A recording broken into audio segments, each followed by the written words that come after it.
ధనవంతులకైనా అది భారంగానే ఉంటది. పేదవాళ్ళకైనా భారంగానే ఉంటది. కానీ ఈమె అది భారంగా తీసుకోల. బాధ్యతగా తీసుకుంది.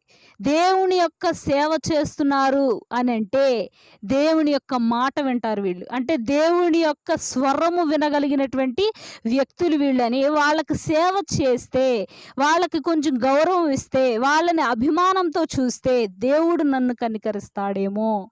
నాకు కడుపులో గర్భఫలాన్ని ఇస్తాడేమో అన్న ఒక చిన్న ఆశ ఆమెలో. కానీ ఏ రోజు కూడా ఆమె దేవుణ్ణి అడగల. అలాగే ఎలీషా గారిని కూడా అడగల.